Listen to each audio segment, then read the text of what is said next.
Welcome to the Enchanted Earth podcast, where you will hear stories of nature with the power to transform our lives. These sacred stories are begging to be shared now. So listen in as my guest today shares one of their own. So, welcome today. We have Connie Kaplan with us, and let me tell you a little bit about Connie. She is a spiritual mentor who lives in Southern California, and she holds degrees in English, radio, television, and film production, as well as psychology, and has a doctorate of ministry. She teaches extensively, offering 5 or 6 classes per year on topics such as exploring our life patterns, a unique dreaming practice, and a deep dive into the evolution of human consciousness. Her classes are small and intimate, giving each student very personal attention. Her 5 books, most recently, The Emergence of a New Cosmology, uniquely explore and share a new and bountiful body of spiritual information. And you'll be able to connect with her with information below this video. So welcome, Connie. Thank you so much for coming here with me today. Thank you. I'm very excited to be finally getting to talk to you. We've been communicating email-wise for a couple of years now, I think, but yeah.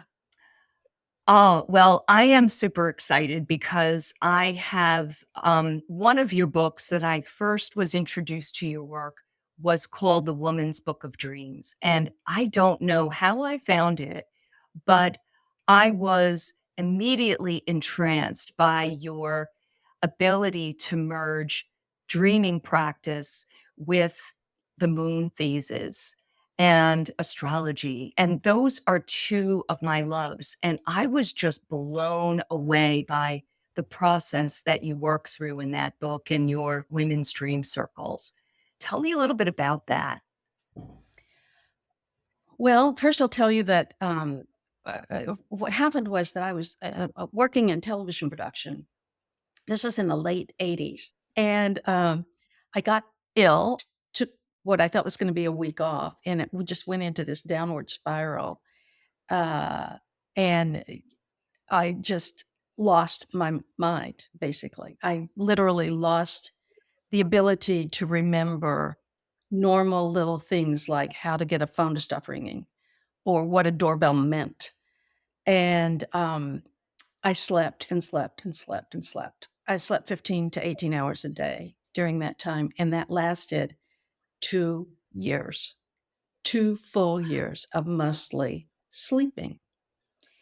Now, earlier in my life, I had been in Jungian analysis, maybe a decade before that. So I was kind of in the habit of trying to write down my dreams. But when you're sleeping 15 hours a day, you don't have a lot of time to write down 15 hours worth of dreams. So I was just making notes, just kind of making notes. So it did turn out, by the way, that it took 10 years to get that thing diagnosed.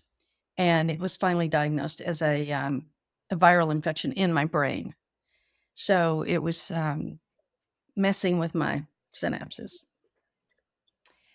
So at one point, after I finally woke up a little bit, I started looking at my dream journals, and I saw these several repeating dreams, recurring dreams. And one of them was a dream in which there was a teacher, and she looked kind of Native American, and she would gather up a group of us, all women. She would take us into a cave. She would give us materials to draw or write, and she would point to the images on the cave walls and have us duplicate those images. And we had to duplicate them specifically, very, very carefully. And when we did duplicate them to her satisfaction, she would let us take a nap. So getting to take a nap in the dream was the was the prize. And as we would go to sleep, or as I would go to sleep, she would point out the mouth of the cave to the full moon. So I noticed this was a recurring dream during those years, those 2 years. And so I thought, there must be something about the moon and dreaming. So I got a lunar calendar. And sure enough, that dream had come, and that teacher had come every full moon for 13 straight months. So that's what started it. And I started then looking at the correlation between the location of the moon and the kinds of dreams that I would have during that time. And then I started my first dream circle, and we basically did that. We were looking at how the location of the moon influences the kind of dreaming that you do on an individual night. And then we started noticing that the location of the moon, as compared to where the moon was at the moment of your birth, is also really important. That's your lunar power day. That's your big dreaming day every month when the moon is in the same phase. And then again, you have two big dreaming power days each month, when it's in the same phase that it was in when you were born, and when it's in the same sign that it was in when you were born. And it turns out that I was born on a full moon. So that's what that full moon thing was with me and this caved woman teacher. Oh, wow. Uh, Absolutely amazing. I mean, it took a whole lot of real, research and documenting this. And I think that's that really inspired me because I have a lot of Virgo in my chart. So it's that Mercury and Moon in Virgo. So I was like, oh, creating charts and doing the research around like the patterns of what this means. And there was something here in one of your books called Dreams or Letters from the Soul. Mhm. And really funny, right before we got on, I'm looking for the Woman's Book of Dreams, which I swear is like one of my Bibles. It's one of those very foundational reference books for me that I will never, ever let go of. And I cannot find it. So I was started panicking, going, where is that book? But anyhow, I found this one. And I just wanted to read this brief passage that you have it toward the beginning. And it references the Crystal Cave Woman. Because I chose to listen, I was chosen to hear. That's the part of the mystic's journey of which few people in our culture speak. When we choose to listen, you will be told. When you get to a certain level of development, you have to physically die, as Mermaid Woman offered, which was, I guess, another dream being, or you metaphorically die in order to wake up to the unfathomable mystery. I chose to wake up. Wow. That really, really strikes me. I mean, this was a legitimate shamanic initiation that you went to, kind of a life and death experience that so many of today's and, traditional shamans have experienced. I was like 38 years old or something, way too young to be a shaman. Well, wait, not enough wisdom accumulated yet for that kind of thing to happen, but it happened and I went with it. Yeah. Absolutely. And that year 38 just really strikes me personally as well, because that's when I went through a major experience myself. No. The passing of my mother when I was 38 and really just started me in on the spiritual path like 100%. Up to then, I was kind of like 50-50, dipping my toe in. But when I was around 38, boom, I was on it. And it was not, it was soon after that that I discovered this book, Woman's Book of Dreams. And I still use that practice to this day when I journal. So Mhm. really love it. Good to know. Thank you. How important is it to journal our dreams? Like what? You know, it's important, and at the same time, it's not. If you are truly integrating dreaming consciousness and waking consciousness, on a daily basis, nothing's lost. So it is important, I think, to journal, um, but one of the teachings here, and this is probably going to surprise everybody, so buckle your little seatbelts. One of the teachings here is so counter to what most people say about dreams. The teaching is you are not qualified to interpret your own dreams. You need to take the dream to a group of trusted, wise dreamers and give them the dream, not hold on to the dream. It is not my dream. Basically, the definition of dreaming in this dreaming work that I do is that when we go to sleep, we lie down, everything changes when you're on the horizontal plane. Your relationship to gravity changes. You become a part of the skin of the earth. And at that point, a lunar consciousness takes charge. And the lunar consciousness interfaces with collective consciousness. So we call it the dream weave. Some people call it the noosphere. Some people call it superconsciousness. But it's not your subconscious so much that's evaluating what's going on in your life. It is a consciousness, a lunar consciousness that is connecting with the greater reality. And in that connection, you have energetic experiences, you have energetic exchanges with other things that are going on in the cosmos. And then on your way back into waking reality, you write a story about that experience so that you can remember it. But you use your own lexicon of experiences and faces and people and ideas to write that story. But that story is a metaphor for an experience in cosmic consciousness.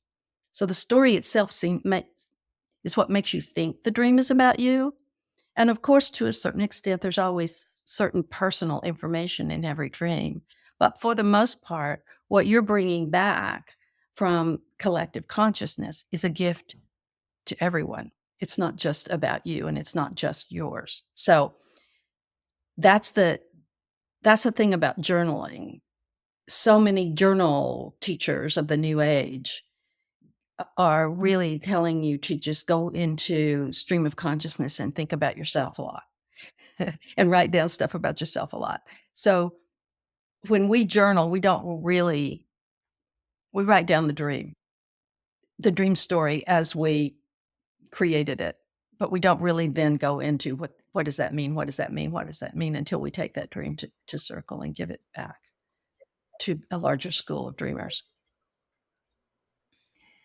When you said that the dream is to be given to the group, to the circle, that reminds me of Indigenous cultures where they dream, they say, and they're dreaming for the tribe. Mhm. Exactly.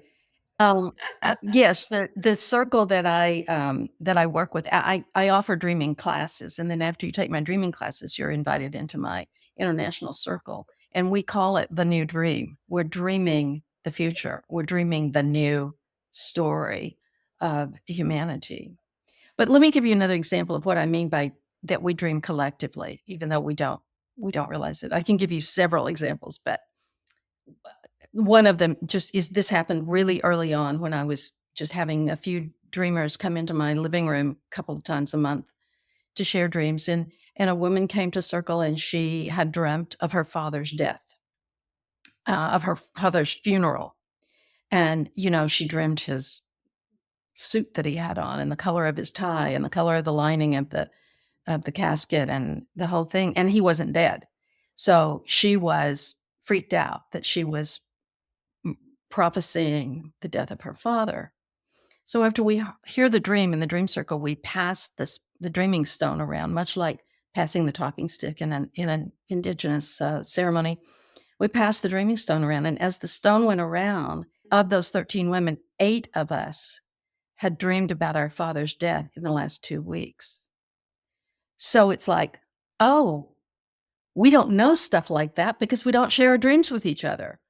But what happened there was we went from this woman thinking that she had prophesied her father's death to a beautiful discussion about the death of the patriarchy and what that looks like and how that is unfolding, in our culture at this time. So, yeah, so it's about learning that we are not so disconnected as we think we are. And it makes life a lot less lonely. It's not just about, do we have a bunch of friends that we can have parties with and do nice things with? It's that we're actually dreaming together with people that we don't necessarily know. It's uncanny how often we will have a dream circle, and the dreams that come to the circle that night, the dreams that wanted to be shared that night, are so similar. It's not like they had that same dream on the same night, but the in the energy behind the imagery is so similar that it's just undeniable. Wow. Yes, our collective themes. What do you what kind of themes are coming up now in your circles? Well, yeah, now it is interesting that you're so focused right now on nature, because there are a lot of dreams that are showing up, um, in which trees, for example, play a major role. And we're starting to understand the energy of the power of eating light, the power of rhizomatic communities, under the ground, under the earth, the power of the mycelial connections. So we're seeing a lot of that imagery that's coming through the plant kingdom, but also seems to be speaking to the human transformation that we need to learn how to integrate. There's just this huge transformation and transmutation going on species wide with humans. And we're just in a big mess because we don't understand it.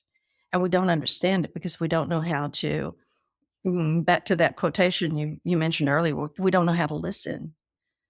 So we haven't been chosen to be told, right? So that's a big part of what I teach in the dreaming, is learning how to listen. And it's just interesting that often people choose the plant kingdom as a teacher, and of course also the animal. So we we either become animals, or we can perceive what the animal is saying and doing, in our dreams. So it gives us a much richer experience of what it is to be a form through which life force can express itself. If you can understand dreaming as an expression of life force, then mm, yeah, it adds a lot of dimension to your experience of living. Yeah. Just a number of dreams popped up into my head. And one of them was shapeshifting into a wolf or a fox. I'm not sure. I think it was a wolf. And having an experience of being that animal and having one of the most joyful, loving, beautiful experiences in that space. There are positives and negatives to the evolutionary trajectory that has us lose a lot of our animalness. We generally just don't think of ourselves as animal bodies having a life experience, having a very different and more nuanced life experience. Um, so there are definitely negatives to that, because we've curbed our joy, we've curbed our instincts, um, and we've placed definition on relationships that are limiting. Oh, yeah. It's this feeling of freedom, I think. Mhm, mhm. In your story, I know in several of your books, you talk about going into nature to help process conflict and grief? I know you mentioned an emotional exchange with your daughter years ago, I'm sure, and you went to the beach, the ocean waves, and being there really helped. Can you tell us a little bit about that experience at the beach? It was many years ago.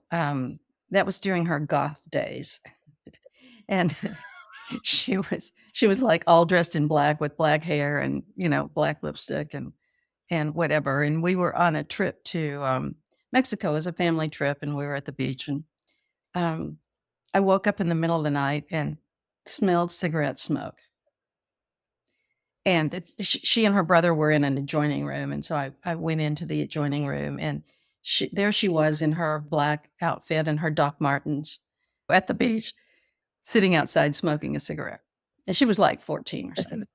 I didn't seem to have much objection to the whole goth thing. I thought it was kind of cute, but smoking cigarettes was not okay in my mommy rule book. And I just threw the biggest temper tantrum ever and went out for a walk on the beach to calm down. And as the sun rose that morning over the beach, I had another mystical experience very similar to the one that I had had earlier when I was ill. And an entire body of information just came. It just came right out of the sun. You know how when you look at a sunrise and then like the sun kind of turns black and this black ball just came and stopped right in front of my face and burst into a series of color spheres, and it was just another big download, and that surprised me.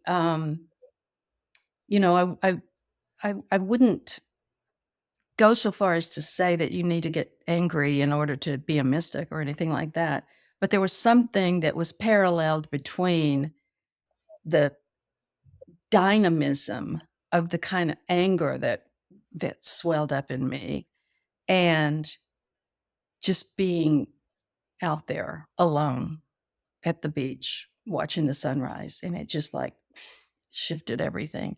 Being in that kind of tension and then just being available to the sunrise was a big shift. Would you say in that experience there was some grief, this maybe opening of the heart? Mhm. Well, I wouldn't call it heart exactly. It was it was, uh it was some kind of neurological nakedness, you know? It was just like everything was raw, and then that Leonard Cohen lyric, "Everything has a crack in it, and that's how the light gets in." It was like Mhm. I cracked, and the sun came up, and yeah. Wow, that is such a powerful description. Yes, it's so true that rawness, Mhm. vulnerability can be an entry into mystical Yeah, experience. and the thing is you can't fake it. No, you can't go outside and say, "Okay, I'm gonna be vulnerable right now and have a mystical experience."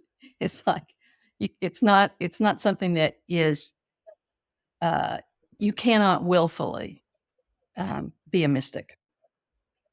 Yeah, we cannot control. We cannot say, "Okay, I'm ready for this." It has to just surprise us, I think. Mhm. Wow. So your newest book is called The Emergence of a New Cosmology. And I was reading, like you've done, of course, with your doctorate in ministry, cosmology classes with Brian Swim. I know. I'm a fan of him and I'm trying to get him on this podcast, and maybe I can someday. But yeah, his work is incredible. And you're working with helping people recognize when it says off the spectrum, new information is knocking at a portal. Just those words really struck me. And so many people are really awakening to deeper consciousness, higher consciousness than ever before. Are you experiencing that in your work? Yeah. Yeah, that's exactly what my work is that getting people to understand. One of the other mystical experiences that I had was involved a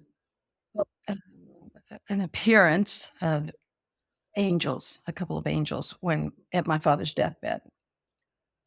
And basically, what they said to me at that moment was, human beings do not understand what a human incarnation is. You got it all wrong. It's not about learning lessons. This is not a schoolroom. It's not about burning karma. It's not about producing anything, or not even about doing anything. It's about delivering a gift of energetic wisdom from the level of soul into the realm of form. And being that gift is your gig. And so that's the primary part of my teaching is helping people understand the unique gift that they are in order to let the being show up to be done by them. Well, I think this is a great segue to talk about the invisible garment. Mhm. And just for all you out there, Connie surprised me with actually having my birth chart up here, and I'm going to share it so we can all take a look at it. And this is my birth chart. For those of you who aren't familiar with astrology, these are the glyphs or the symbols for the different planets. My sun is in Leo, and it's 26 degrees Leo. Okay, so what I'm going to do is just give you like a little mini quick overview of this work that the angels gave me. They started by saying there are 30 principles. There are 30 spiritual principles that interweave to create human consciousness. And those principles are numbered 0 through 29, just like the degrees in an astrological sign are numbered 0 through 29. This is a picture of you at the moment of birth. You are the blank circle in the middle. Those little numbers, 1, 2, 3, 4, 5, that are numbered counterclockwise around the circle are the way that the astrologers divide up the heavens into what they call houses in order to um, sort of read what the energies are. And in that next circle are where all of the planets were at the moment that you took first breath, as well as directly above you uh, at 20, is it 28 degrees of Cancer? And then directly, and then on the horizon, which if this were a map looks like the west, but it's really the east.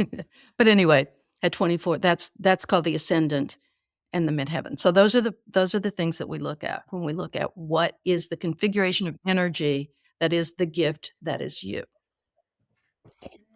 So the first thing I want to start with is rather than looking at the houses, in this work, we look at what we call the quadrants. So house number 1, 2, and 3 are called the psychological quadrant. And a person who has a lot of energy in the psychological quadrant will be a person who goes inward, who is maybe even kind of an introvert, but goes inward to look for the resonance with truth. House number 4, 5, and 6 are what we call the sociological quadrant. And people with a lot of energy in the sociological quadrant look to relationship for resonance with truth. House number 7, 8, and 9 is called the philosophical quadrant. And these are people who also go inward, much like the first quadrant, but they are more interested in the big picture. They're academicians, they're philosophers. They write big picture books. And then the 10th, 11th, 12th quadrant, sometimes we call it the spiritual quadrant. Sometimes I call it the cosmic quadrant. These are people who, and this, as you can see, is mostly you. You've got most of your energy in the fourth quadrant. These are people who tend to be, they don't take their lives personally.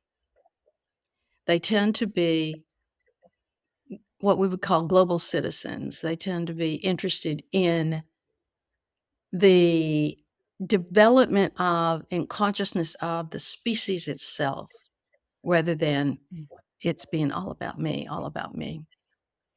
So that's the first thing that I would say to you if you were to come to me to a reading is that we're looking at a life pattern here, a life of influence here, which is pulling you out of yourself. Now that doesn't mean that you won't go through, that the person that this chart represents wouldn't go through all of the uh, angst of being a teenager and figuring out, what about me, etc. But as an adult, this person will be called to move out of the me-ness and into a global awareness. So then the way this works is we take a look at each one of the planets and where they were at the moment of your first breath, as if when you took that first breath, those planets, were in a direct relationship to each other and to the exact location where you were on the earth when you took that breath. And they become like a, a garment that weaves itself around you and that stays with you for your whole life. The most important principle in anyone's garment pattern is the principle that corresponds to the degree of, of the sun principle at the moment of first breath. So each of those 30 principles, numbered 0 through 29, has a numerological correspondence. So we're looking at the sun in your garment. The sun was at 26 degrees of Leo, and 26 corresponds to the principle of silence. So the thing that we know about you is that there is an ability to move into the space between everything that is silent. And when you're in that space, that in between space, that's when silence can radiate out of you into whatever environment you're in, whether you're at a party or whether you're, just talking to me on the screen, or whether you're in nature alone. Silence is the key to the radiance that is you. That feels so profound. I've never heard that, but I guess I would not have thought silence was my most profound trait. But yet, when the way you just described it, it seems so perfect for me. Yeah. Wow. I have to say that I've heard a lot of people say what you just said, which is like,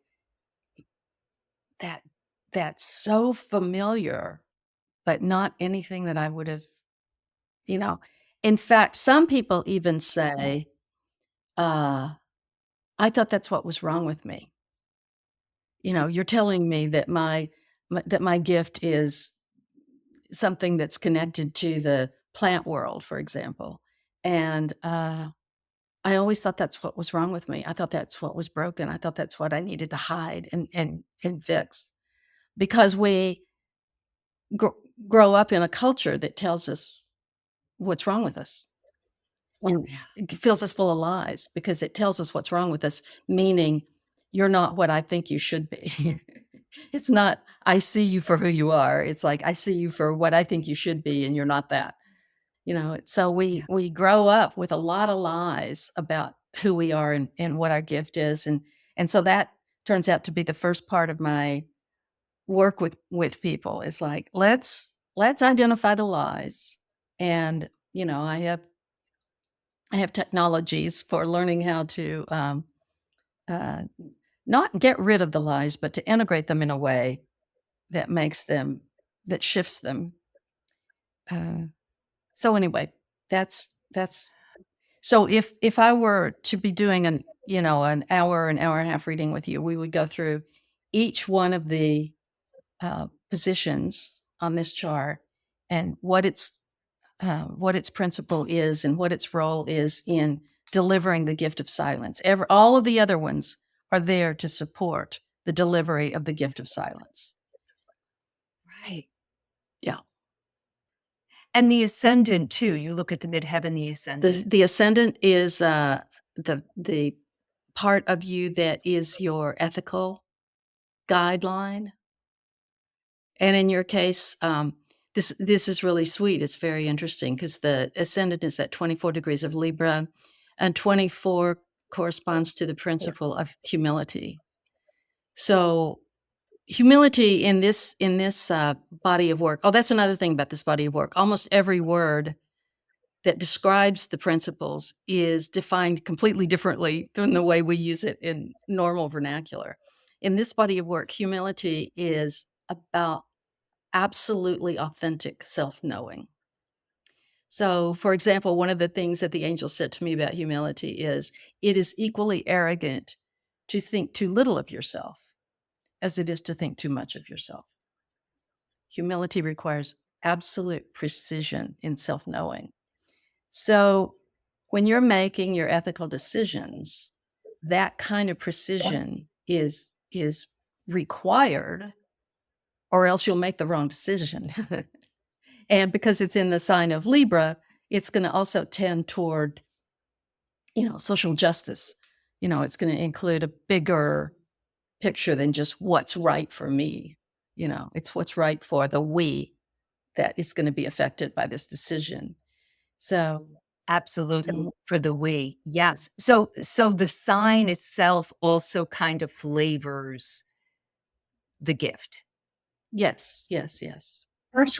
Actually, the element of the sign Oh, more so than the sign itself. Like silence in a fire sign is a really interesting yeah.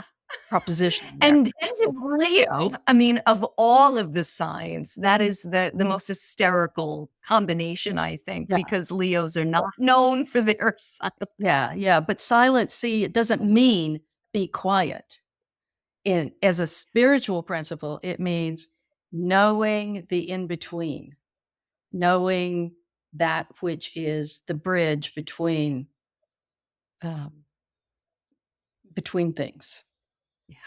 Wow. Well, I'm hooked. Definitely have to hear more. And any of you who are listening, and I think you can find information about this through your website, Connie, theinvisiblegarment.com, correct? Theinvisiblegarment.com, right. There's a lot of information on that website, and then, there are also ways to connect directly with me. Awesome. Awesome. Wow. I feel such profound wisdom in just learning about those few things in my chart that it definitely requires me to do more research into it. And I just want to say that you are such a gift in these times. What you have brought forward. Oh, I have to know what your son is. What my What son is the word? Your gift. humility, that's why I know so much about it. Authentic self-knowing, absolute authentic self-knowing. I love it. Yeah, so I wanna say to you and to everybody who's listening who wants to know, at the end of, this year, I think in November, maybe a couple of weeks into December, I will be offering my dreaming teachings. Get on by going to the website, you can get on my mailing list and let me know if you wanna be on the mailing list for the dreaming class. And then starting in January, I'm teaching a class that I've never taught before. uh, uh, where each of these principles, each of these 30 principles, in addition to having like a definition, has a specific frequency. And the combination of those frequencies that are in your garment pattern is what really makes your song, makes your dance, makes your presentation. So I'm going to be offering a class on the 30 spiritual frequencies of those principles starting in January. And I'm going to let people who have never studied with me before take that class. So that'll be something else, another offering that I'll be making soon. And all of this is at the Invisible Garment website? The thing to do is go to the Invisible Garment and get on my mailing list, and I'll be sending out information about the various classes. Yeah. Well, awesome. I am going to make sure I'm on there if I'm not already on it. So, well, do you have any other last words about nature and dreams and your work? Well, what I will say is that we are in a mess right now, and political mess, ecological mess, economic mess, where every aspect of human relationship is messy right now, and it's because we don't know who we are. And so many of us get just too discouraged and like, what can I do? There's nothing I can do. That I'm just one person. And the thing that you can do is know who you are. But that your job right now is to be sane. The last thing we need is any more crazy people. So just be sane and know who you are and be the gift that the soul sent you here to be. It's that simple. And it's that joyous. It's that much fun. Just all you have to do is be who you came here to be, who you were sent here to be. I love that. Absolutely. Yes. Thank you so much for coming on with us today, Connie. My I pleasure. really, Sure. truly appreciate your gifts to the world and really have helped me so much in my spiritual path and continue to. So thank you. Thank you for being a part of the Enchanted Earth podcast. Comment below, share, and most of all, please hit the subscribe button so that you'll hear when we publish another inspiring episode. You can visit us at luminous-spaces.com for more information on our online courses, retreats, and offerings. Thank you and have a magical day.